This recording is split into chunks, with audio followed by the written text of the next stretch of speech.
Let's create some made-up custom data types so we can see how we can pattern match on them. Here we've got a dog breed sum type, which can take the values of either a Dalmatian, a Rottweiler or a Shiba Inu. And we've also got a cat breed type, which can take the values of either domestic, lion or tiger. Next, we've got a type synonym called name, which is just an alias for a string. We've got a data type renaming called age, which is a wrapper over an int. And finally, we have the full algebraic data type of an animal, which can be either a dog, which has a name, age and dog breed, or it can be a cat, which has a name, age and cat breed. Remember, we've covered all of these forms of type declarations in a previous module. If you're not sure what they mean or what the differences between them are, then I recommend you go back to the previous module to revise and then come back here. We can create instances of an animal like so.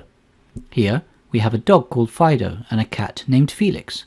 We are creating each animal by using the appropriate dog or cat constructor. When we define the animal's age, we are also using the age constructor, and so we need to use brackets to group the value, otherwise the Haskell compiler will throw an error.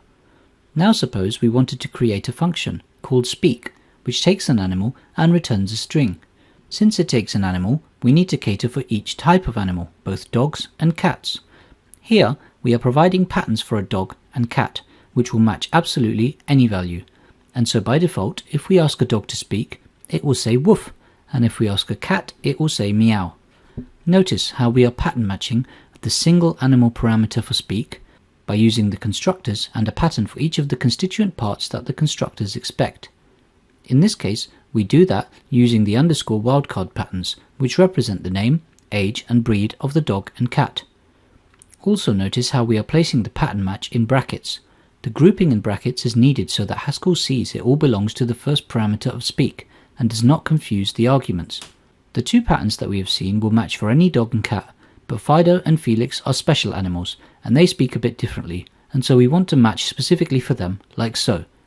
Here we are pattern matching on every single field of the dog and cat. Remember, since these are more specific pattern matches, they need to come before the more general ones we have already defined.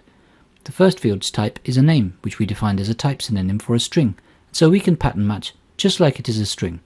The second field is the age, which is defined with a single constructor, and so we are required to provide the constructor and value of the age for the specific pattern match. The last field is the breed, which we again match by giving the value for the constructor we require.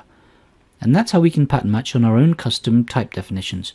We focus on giving the correct constructor we want to match and take it from there, inserting brackets for grouping if required. This video is a clip from a longer video for beginners starting with Haskell. Check that out if you would like to see all of the content.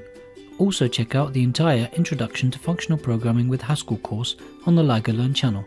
See you next time.